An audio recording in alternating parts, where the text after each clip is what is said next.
好，欢迎回到节目现场。我们持续要大家来看到的是美国这边哦，感觉乱糟糟的，尤其黄仁勋现在也被攻击了吗？说他跟中共有关，怎么回事呢？看看黄仁勋哦，之前有曾经讲嘛，他忠言逆耳哦，但是这个逆耳哦，让很多人不开心，主要还是因为哦，现在川普政府改革 H1B 的这个签证制度哦，他说是很好的开始，但是可能费用的门槛设太高哦，会把这个移民往外推啦。那他们会想追寻美国梦的难度就会提升，那会导致说投资流向美国以外的地区哦。好，其实黄仁勋呢，他自己就是 AI 的教父嘛，所以他站在最前线哦，对于科技产业自然是最了解的。好，他讲的这样也没错，但问题是马上就被攻击了。这是谁呢？川普的前心腹巴农哦，他说黄仁勋俨然成为了共产党政权影响力的代言人。他说，不仅该被禁止进入白宫，甚至也该被逮捕。噔噔噔噔，怎么这么的严重呢？他讲的是大实话、大白话，怎么会变成是中共的代理人呢？好，那当然，纽时呢则讲说，在美国 H1B 的签证费大涨之下，中国此举正对外国人才敞开大门。好，因为他们有一个 K 字签证哦。好，但是呢，《纽约时报》也讲说 ，K 字签证仍然是难取代 H1B 签证的地位，但是人家已经开始在做不同路线的突破。好，专家认为说，这个K 字签证中国的举动呢，是为了实现自力更生，别被 K 字签证给迷惑了。好，有不同的想法。好，但问题我们看到中方这边讲说，他们是为了促进这个中外青年科技人才的交流跟合作，所以在普通签证的类别之下哦，有一个青年科技人才的签证，也就是 K 字签证。好，当然哦，相关的讯息要等到中国驻外领事馆来发布相关讯息。但问题就在哦，马上其实就有一些状况出现咯，像是有85位的美国顶尖科学家，他们转向中国这边了。好，那这里呢可能会造成未来有一些科技的这个状况，可能在美中之间会有一些转换吗？好，那川普成了人才的推手，原本这个推手是希望说，我们一起来做什么事情，就他现在是往外推吼。好，那就算美国关门哦，这关税也不缩手。川普现在要干嘛呢？他要维持232条款的调查，涵盖的就有半导体。好，美国商务部在公布一份政府关门应变的计划当中表示，要持续的进行必要的工作，以处理进口商品对国家安全造成的影响。好，那当然，中国这边的科技产业越来越兴盛，美国也会来做一些突围，也希望有一些防堵。所以你可以看到，川普的政府有新一波的出口管制，他们纳入了这个列入实体清单企业的限制，那适用的对象哦是延伸到其子公司跟关联的企业，就是要堵住中国企业规避制裁的漏洞。那此一举动呢，视为美中科技战又一重大的升级，影响的层次就会波及到数千家的企业了。好，那美国扩大出口黑名单，中国商务部也有反应哦，他们说是坚决反对，认为美国这个举动非常的恶劣啦，严重损害了企业的正当合法权益，也严重的冲击到了国际经贸秩序哦，说中国是坚决的反对。好，所以你可以看到美中之间哦，在经济啊、人才还有科技上面都是不断的在竞逐。那当然哦，晶片是主要的一个战场嘛。那现在有一位叫做余承东的，他的职务更新，那希望将华为打赢 AI 关键战役的核心领导人。好，他是谁呢？他是要主导华为 IRB 哦，他的核心任务就是在带领华为的人工智慧领域要取得全球领先的地位，被内部人视为哦是打赢 AI 关键战役的一个核心领导人。好，那当然彭博在最近也看到了华为一些计划哦，发现说他们在2026年生产大约会是60万颗的旗舰升腾 910C 的晶片，这产量大概是今年的2倍哦。那整个呢，将这个升腾产品线提高的这个产量哦，会到160万个裸晶。所以如果华为能够达成目标，就代表其在中国实现技术自主，也减少了对美国还有外国晶片的依赖，上面是有重大的突破的。好，所以看到中国的成熟晶片哦，正在强势的崛起。所以美国的新研究是发现说，66%的美国产品都在用中国大陆的晶片啊。然后呢，那中国的晶片战也有三反齐下，主要是反什么呢？以反垄断、反倾销跟反歧视调查来回敬美国的出口管制措施。这核心瞄准的就是高端以及到这个成熟制成的晶片哦。所以很多人说会不会打中美国的要害呢？恐怕可以观察一下。好，但是黄仁勋这被骂说是成为共产党政权影响力的代理人，很多人觉得美国讲这种话不可思议。老师，其实美国的政客或者是美国的媒体动不动就给人家戴帽子，戴完帽子以后呢，就扣住那个帽子，接着呢，他就因为你的意见跟我不一样，你是谁谁谁的代理人，我就要把你逮捕，要把你抓起来。这个他也曾经讲过，这个马斯克说把他赶出去应该把他逮捕他不是美国人，他是这个南非人南非的白人，要把他赶走，这样子，只要意见不一样，那各位想一想，这是什么心态？这是什么样的一个政治人物？然后他们都是这些总统的核心的曾经都是核心的幕僚，他们多可怕！这些人的心态其实比任何专制集权的国家都还要专制集权，而他们就是活生生的美国人。其实美国一堆这种人，这种国家本来就是一堆这种人组成的。黄仁勋他是 AI 这个的高阶的专家，他很懂，他怎么可能不懂？他懂得不得了。那所有的晶片一出来了以后，要经过各种仪器测试，它是科学产品，仪器测试出来的数据就能清楚，拿到市场上是经过这么多人在使用，使用者一看就知道这个晶片好的还是不好的，大家清清楚楚。黄仁勋自己制造这个世界上目前来讲顶尖的晶片 AI， 他也知道中国大陆也能够做出这种顶尖的晶片，不管是华为或是中芯国际或是其他的，他们都能够做得出来了。而且他也很清楚的知道大陆追他追得很紧，而且很有可能一不小心就超越他了。他当然有危机意识嘛，他好不容易经过几十年的奋斗跟努力，把这个公司做成功了，做强大了，结果现在他面对的是庞大的美国的政府政治的干扰，让他没有办法好好的做生意做买卖，把公司做得更大。他没办法，他的晶片要卖到中国的时候，要被搞成一种阉割版的晶片 H20， 那谁要所以大陆很明白的说，对不起你们的法律规定，就是美国的法律规定，你的晶片也好，你的3C 产品，你的所有的数位的东西都要有后门给美国的情报人员，他们能够进去看。微软也承认有，苹果也承认有，脸书也承认有。其实连美国的参议员说你 AI 晶片也要有的时候，大家就会想起这个法规写得这么的明白。那也就是你美国的所有的产品这些都有后门的话，那对中国大陆来讲，我使用你的晶片就是不安全哦。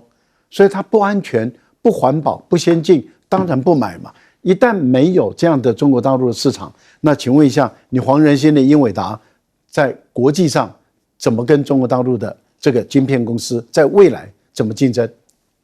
好，接下来魏木院教授，我觉得黄仁勋从某种情况很像是我们中国人讲的猪八戒照镜子了，里外都不是人了。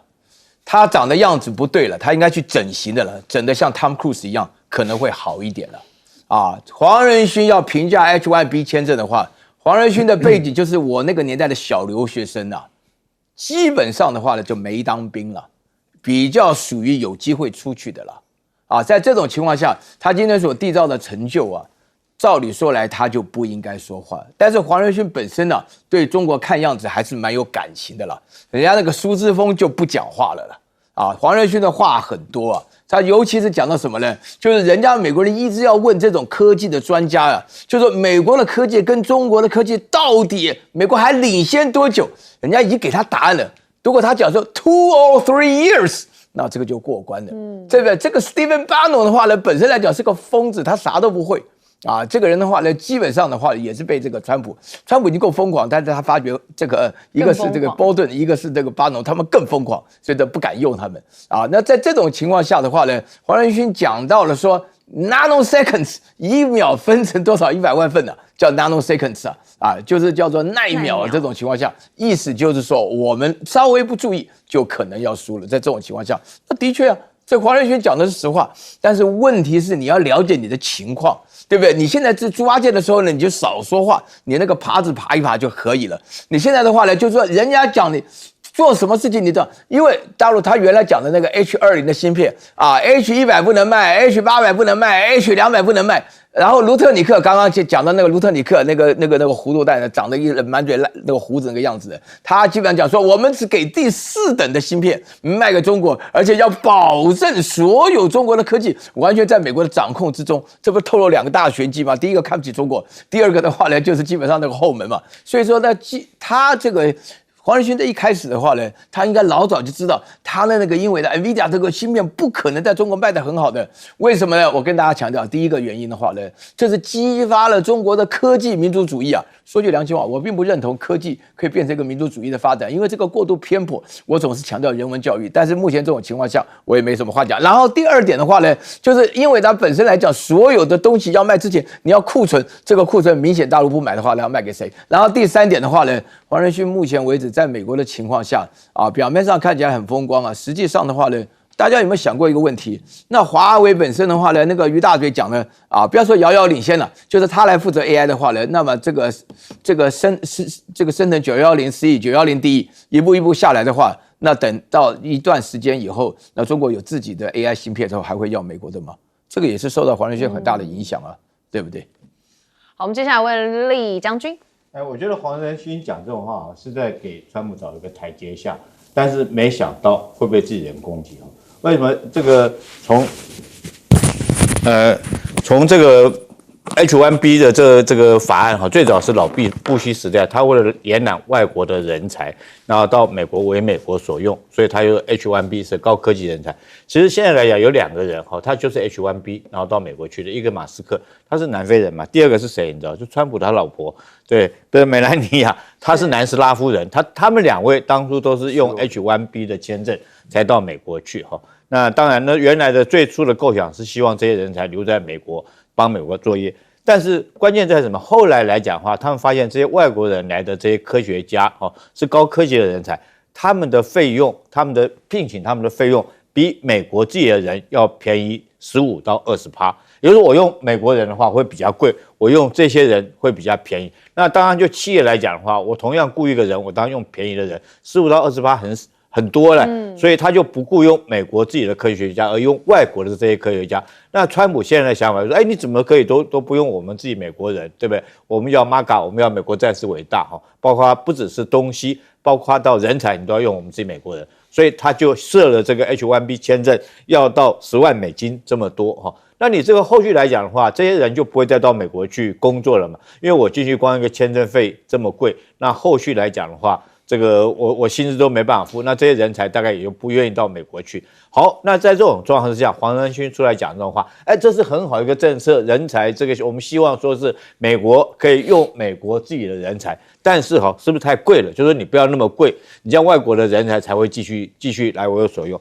那这些从外国的科学家里面 ，H1B 签证最多的是哪一国的人呢？我想印度占了70%，第二个是中国，我们台湾排名第7，我们台湾科技讲起来也算还不错，还可以列到第7，但是70%都是印度人，大家不要小看印度人，印度它的 AI、它的科技、它的软体还有它的数学是很强的，你知道？那你看这些印度人现在来讲的话，他这个因为太贵了，他没办法取得这个到美国去的签证，你想他会到哪里去？所以中国这时候来了他用这个所谓的K 签证来取代。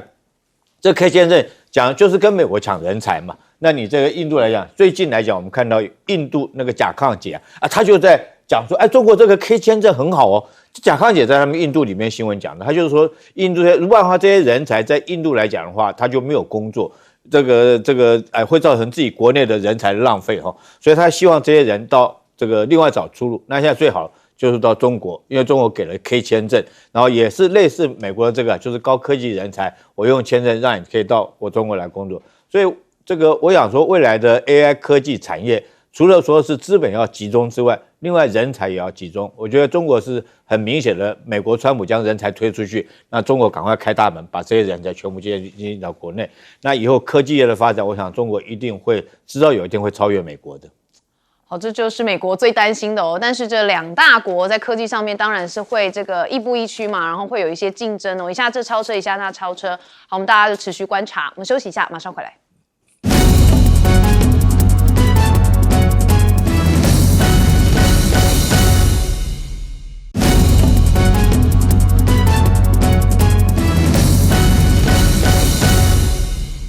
好，大家知道最近中国红什么吗？红鸡排哥。好，鸡排哥他是谁呢？其实他在江西的网红哦，他的控场能力很强。说这6元的鸡排讲出了6亿计划的气魄，我们带大家看一下。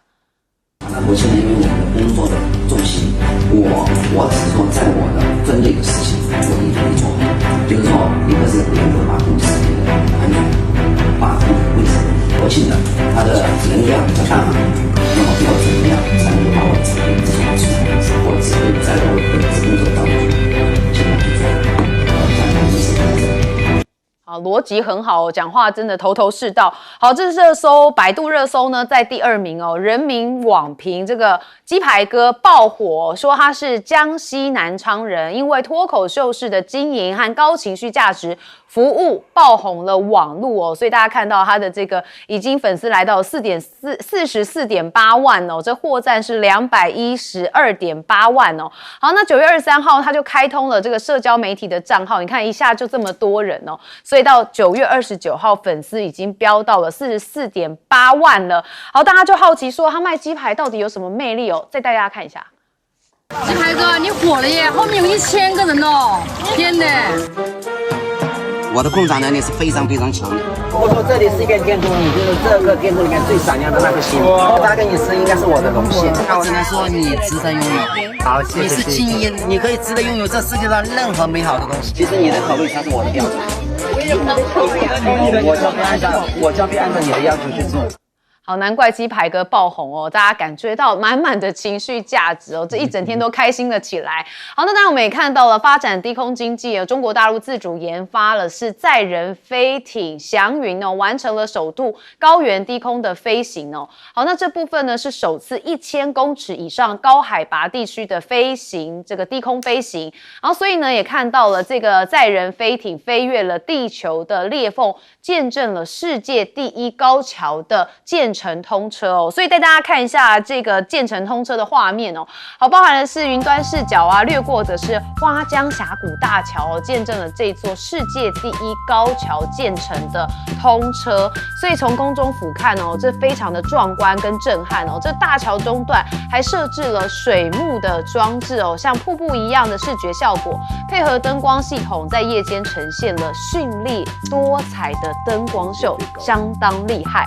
好，那当然看到了这个中国新疆这边的哈密戈壁滩上面有一个庞然大物在强风当中缓缓的升起，在1500公尺的高空中悬停哦。好，这个是中国刚完成试飞的 S1500型的浮空风力发电系统。好，目前是世界上最大的浮空风力装置哦，也是全球首台能够实现商用的兆瓦级空中的发电设备。好，所以也看到了在美国这部分也有互相在讨论。那我们来听一下。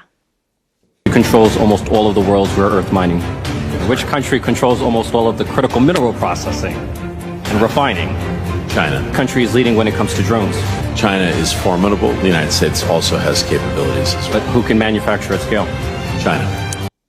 好，这坎贝尔过去是美国的副国务卿哦，他对于中国实在是也只能讲是中国啦，因为他也没有办法说谎话哦。好，但是美军的优势真的保不住了吗？我们看到 WSJ 有讲到，美国国防部最近要求武器的供应商要增加导弹的产量4倍，主要就是五角大厦发现目前的5倍不足以应付未来潜在发生的中美战争。好，那美国智库也预警哦，说当前的美国空军是历史上规模最小、机龄最老、战备最差的部队哦，还说在能力、容量跟战备状态上面都已经滑坡了，对于美国国家安全的生存性已经受到了一些威胁。好，那美国的陆军部长其实他也有做一些打气啦。那他看到了吗？他是一边炒作说中国是美国面临的最大威胁，然后一边又感叹说中国的创新能力跟技术发展的水平都是说中国得力于制度优势，能够着眼长远哦。说恰恰是美国制度的创新能力。好，那他有先承认说中国在人工智慧上面的领域非常的好，那试图又要赶快去补强说尽管中国的技术可能有效啊，但现在让中国人过度依赖技术的手段一旦在战场上面失效，美国的高素质士兵就能赢得战斗所以他想要讲的这个想讲大白话，想讲大实话，但是他又不好意思，赶快来做一个圆场。好，我们刚才看到了鸡排哥最近很爆红，我们先问赖老师。这个鸡排哥的 EQ 实在是很好，很厉害。而且呢，我觉得多讲好话啊，赞美人、肯定人啊，会让人家感觉到有正能量啊。这个因为正能量，然后去吃一个鸡排，我觉得也是蛮好的事。对，我们看完这鸡排之后，我们自己就订了鸡排，脑波很弱，正能量，正能量。对，因为我觉得最主要就是说，一个人如果能够给另外一些人带来正能量，我觉得这个是好事情啊。所以多讲好话，多赞美，多肯定啊，多让对方感觉到身心愉快。我觉得多做这些事情都是好的事。我觉得这个是我感觉到是比他觉得正面的事情，因为我们在台湾已经越来越乌烟瘴气了啊。那如果我们开始愿意多传播一点正能量，也不是一件坏事。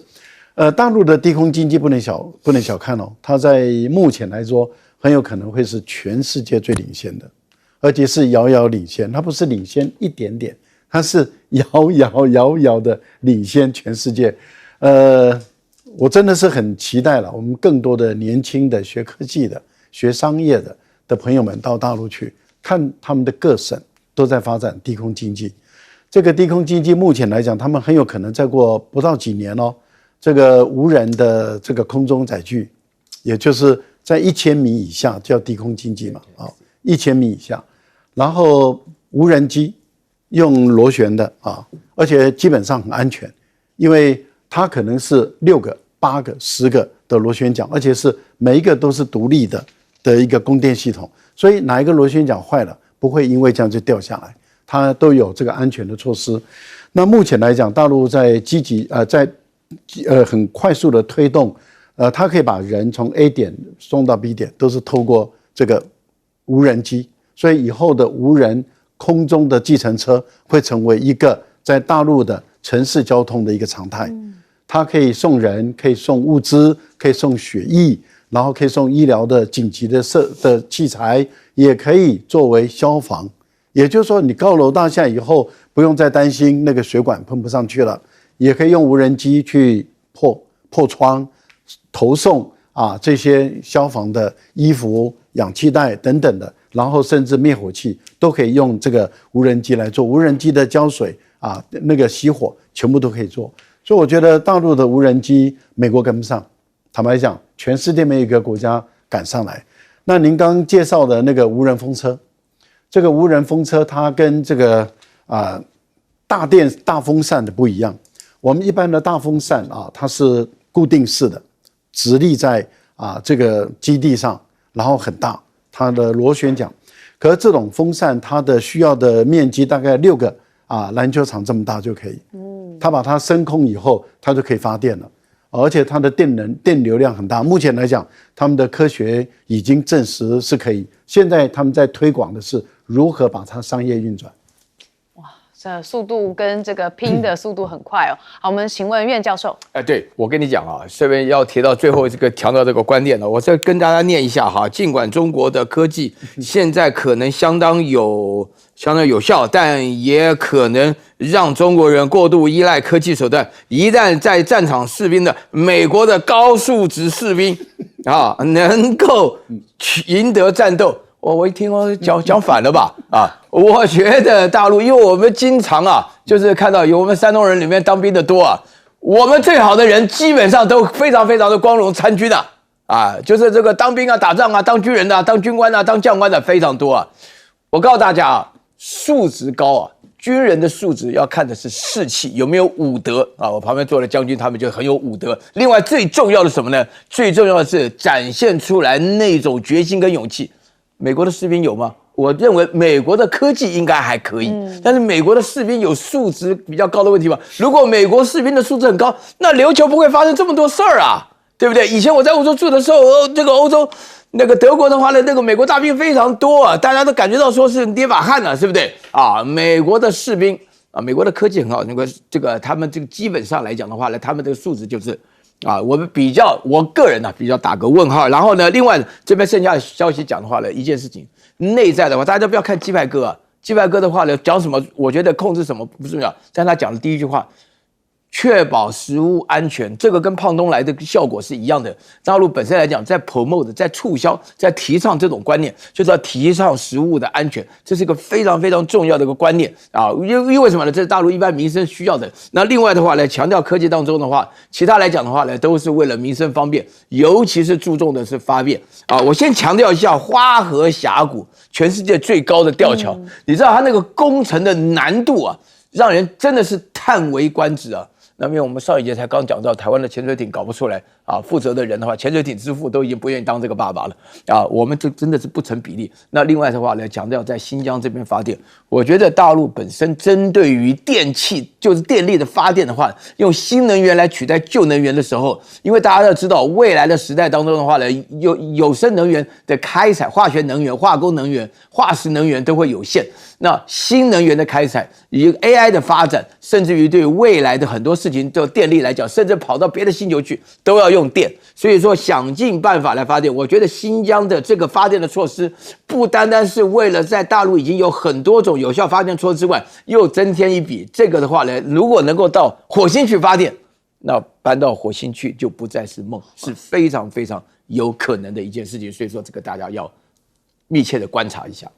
好，接着问李将军。我觉得这花江大峡谷有机会，我真的很想去看看。这个你知道，真的是人类工程上的一大奇迹，而且非常壮观，非常雄伟。怎么讲呢？我先介绍一下哈，这两个桥墩的跨径有1400公尺，你知道是什么概念吗？全世界最大的跨径现在不过就600公尺，它比一般600公尺还要多上1倍多哈。你看这工程难度。第二个来讲的话，它这个桥面距离这个河面来讲的话，高度有650公尺，也就是说你要在650公尺高的地方来呢，一根一根钢缆索能够穿下去，你看这个难度有多高。那贵州为什么要盖在贵州？贵州我们都有一句俗语叫天无三日晴，地无三里平，人无三两银。因为它经常下雨，它那个地质的很容易被腐蚀，然后切成一段一段的峡谷，所以地都不是平的。因为地都不是平的，所以说就不容易发展交通。因为不容易发展交通，老百姓就比较贫困这有它道理在。那现在来讲的话，这个桥盖成之后，这个你知道它可以省多少时间吗？原来从甲岸从这边到那边要2个小时的车程，现在只要2分钟就过去，你看多壮观。但是不只是交通上面可以经济上获得利益，其实在观光上面也非常有价值。我相信以后一定是这个中国大陆很重要一个观光景点。第一个，你知道这桥有电梯吗？它电梯上去，我可以在上面看风景这个看这个很壮观的峡谷风景。第一个它有电梯，第二你看我们现在看到它那个用水幕它水幕以后再打上那个荧光以后是非常漂亮。所以它周边还有什么？还有露营区，你知道？还有这个民宿有露营区，你是不是可以带动这个地方的观光事业？是，所以它会带动这个地方很多，不管是交通上的便利、观光上的发展都会带动这些。那当然大家会比较关心的说，哎呀，这么长的一座桥，1400公尺这么大一个跨径，然后用钢索悬的。会不会有一天这钢索万一断裂会造成危险？我跟你讲不会。为什么不会呢？因为它每一根钢索里面都植入了相关的 AI 智慧的这种缆线在里面，所以它是一天24小时随时可以监控这个缆所承受的力量到底多大。万一发生任何危险或者需要更换的话，它立刻可以更换。所以你看，在这么盖一个这么大的一个桥梁，还可以确保它安全，确实是不简单的事。第四个我要讲其实它盖得非常便宜。为什么它可以很便宜呢？它就用当地的建材，它那个挖出来的石头把它打碎成粉，它不用从外地运那个砂石来，它就就地取材来盖。除了钢索之外，所有的水这个泥石部分就是就地取材所用的，所以它可以省下很多的运费，很多的便宜。那我想说，贵州整个这个地方总共的桥梁有3万多座那最壮观是这座，最近才刚完工，而且很短的时间可以完工。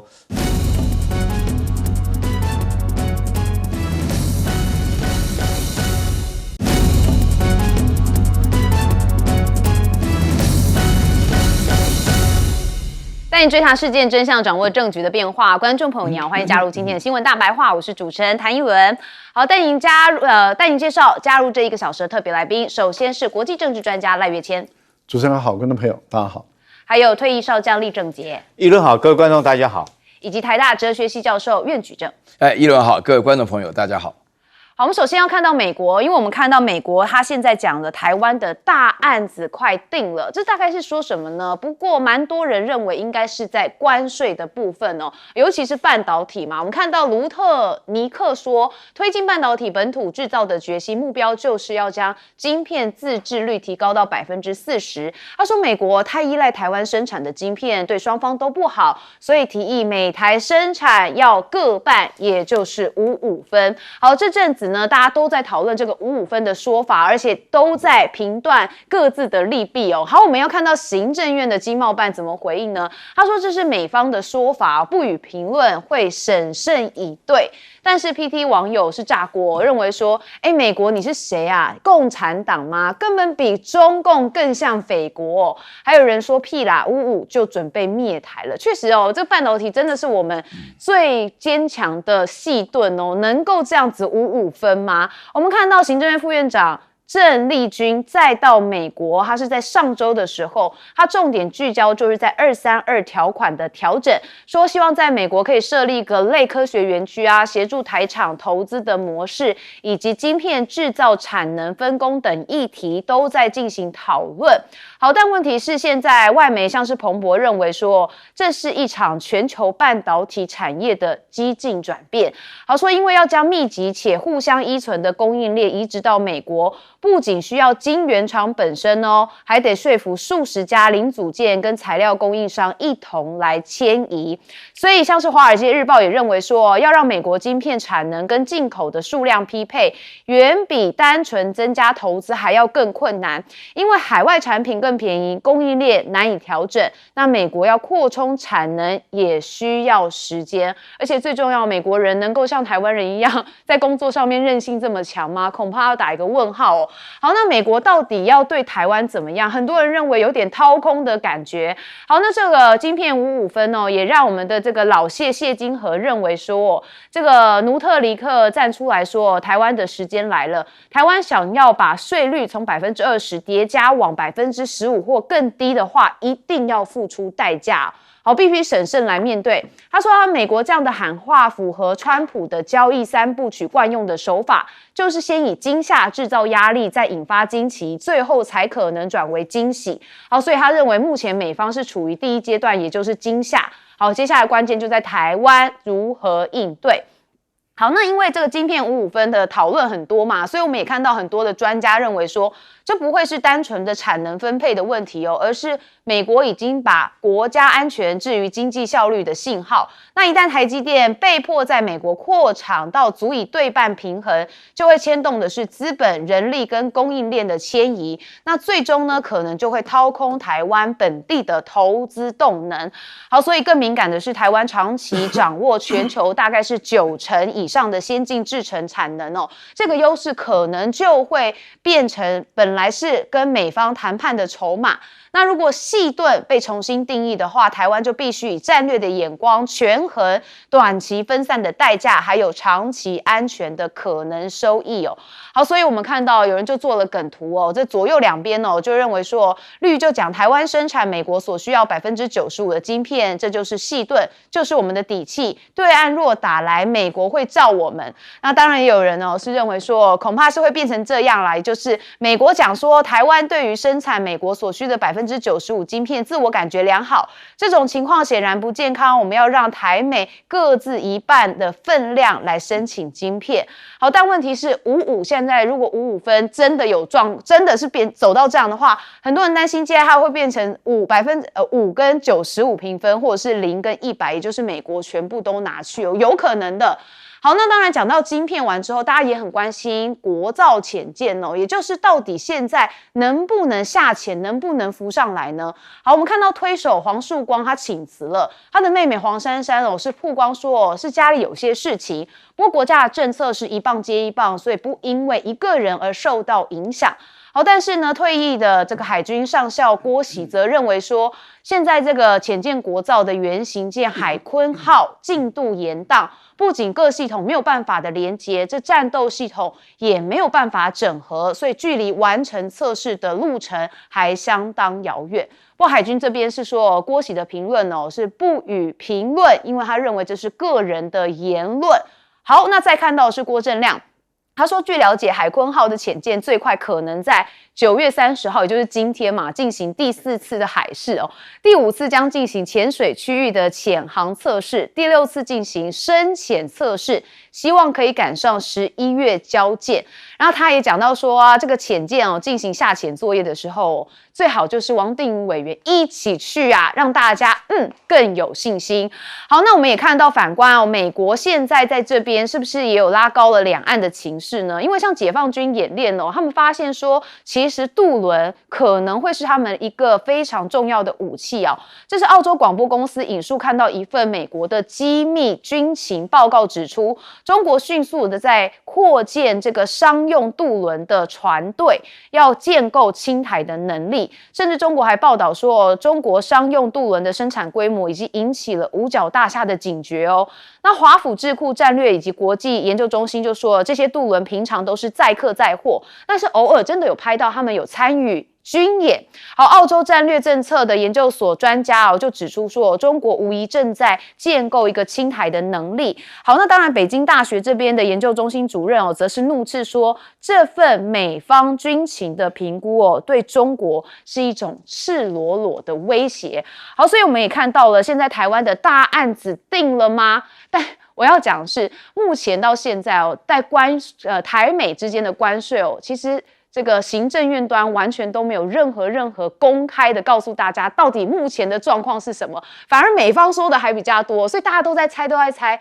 所以让很多的国人也相当担心。我们先问老师，民进党从头到现在都在遮遮掩掩，您刚刚讲的很没有错，很清楚，也就是民进党不让我们知道现实的状况怎么样，我们真的是一无所知。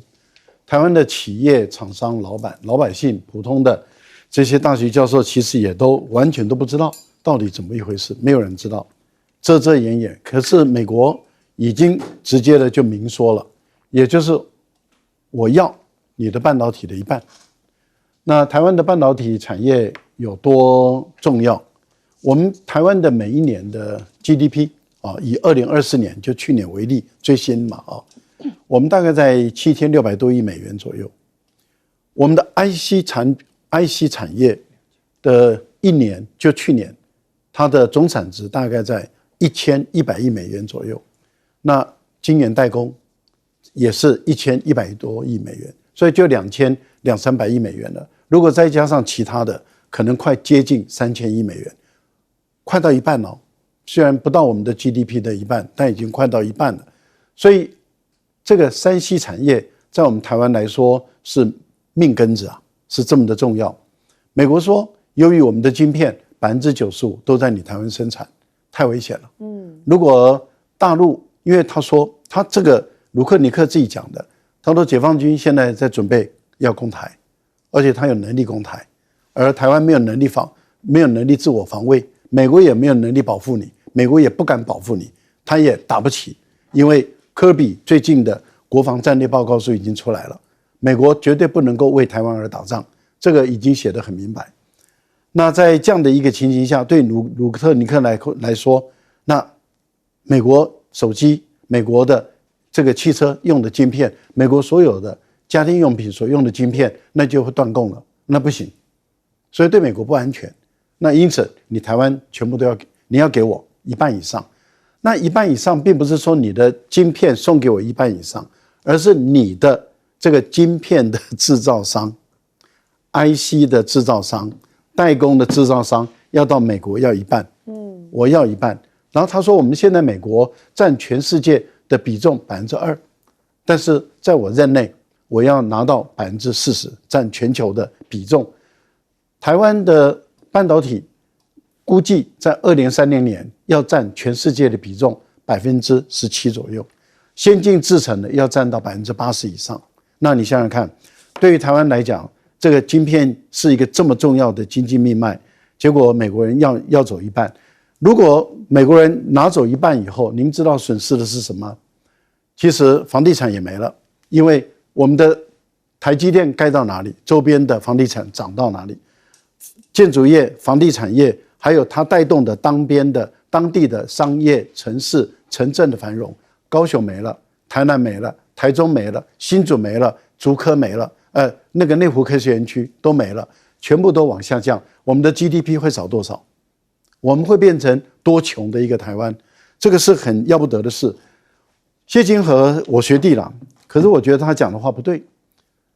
请问一下，你日本到最后的惊喜是什么？5500亿美元给美国人花，韩国的惊喜是3500亿美元给美国人花。现在韩国人说我做不到啊，你要拿走我外汇存底70%，我做不到啊。欧洲人的惊喜就是6000亿美元给美国人花，这个叫做惊喜吗？谢金河，这个是惊喜吗？好，我们接着问厉将军。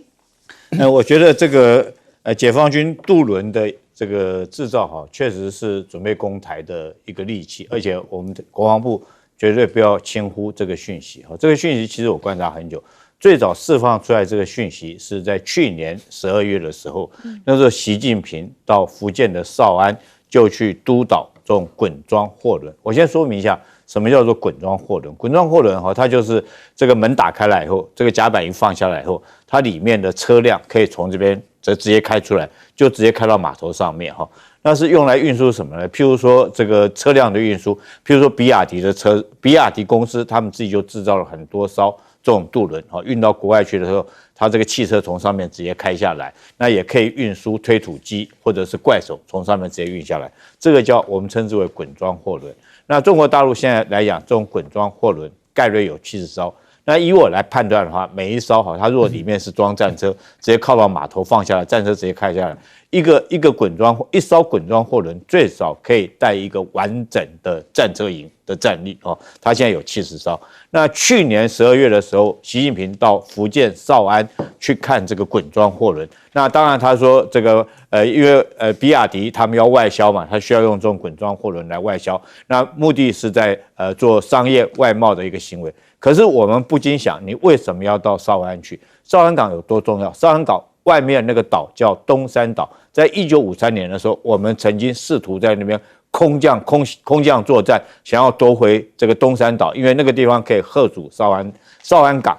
那绍安港是什么港口呢？你知不知道这个施琅那一年这个夺取台湾的时候，他就从绍安出发，然后他顺着潮流就直接到澎湖，到澎湖以后就直接到台湾了哈。所以这个港口是攻台很重要一个港口。那我那时候特别敏感，这个习近平去那边试导这个滚装货轮，当然他是说商业的一个试导了，可是我们是军人嘛，不禁会联想到你在那边看滚装货轮，是不是看这个滚装货轮的装载能力或者是说鼓舞他们或加快生产速度？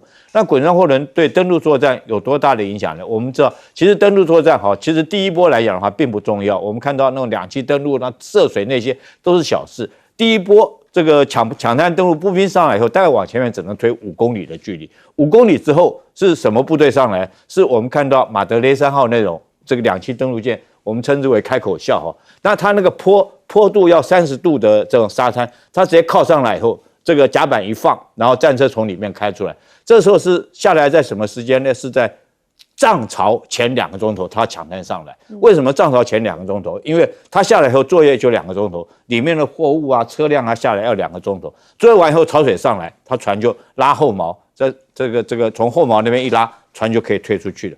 那现在如果用这种滚装货轮来讲的话，它就可以省下很多的时间。你想想看，他说第一个要红色沙滩，沙滩坡度要30度，这个坦克登陆舱、坦克登陆这个 LST 才可以靠港。那现在来讲，它只要夺取一个港口，这个港口不管你从北到南是任何一个港口，它只要夺取后，你看70艘，它70个如果战车营直接在码头下卸下来的话，那个后勤的作战速度有多快？不只是战车，包括它的弹药、武器，或甚至于油料、食物等等，都可以很快用卡车送上岸。可以保持它攻台的一个持续战力，所以这个滚装货轮这个资讯来讲的话，我们一定要特别当心，也要特别注意。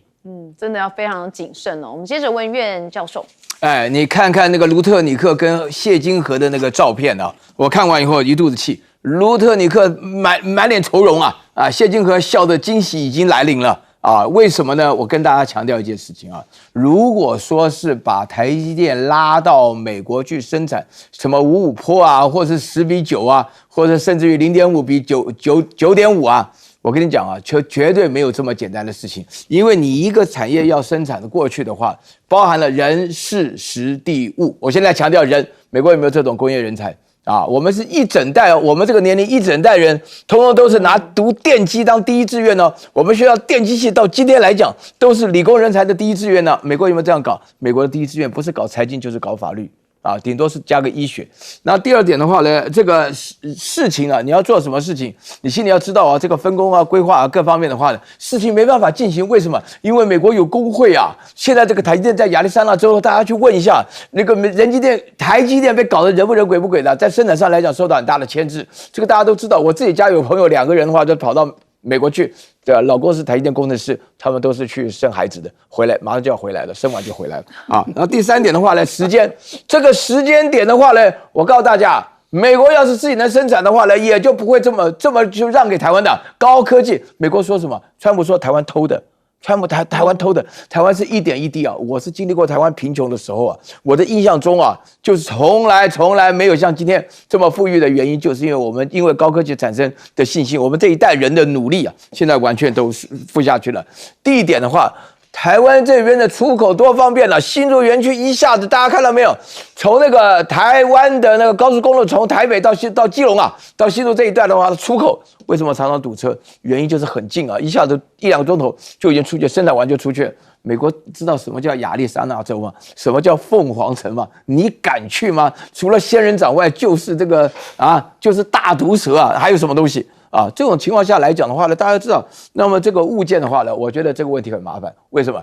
因为你要不然就叫台湾所有的物件过去，要不然的话呢，就根本就走不了。单独台积电过去，我保证魏哲家的想法，他的观念绝对是失败的，因为大家要知道，因为他们自己有明白的知道，他们都是用了美国科技，顾客是美国人，自己是美国人，然后所有的这一切生产了卖到美国，所以这一切的话呢，不得不去的情况下，但是拿台积电这边作为卢特尼克讲说，台湾跟美国贸易谈判的结果，扯到了我们的这个半导体业，公平吗？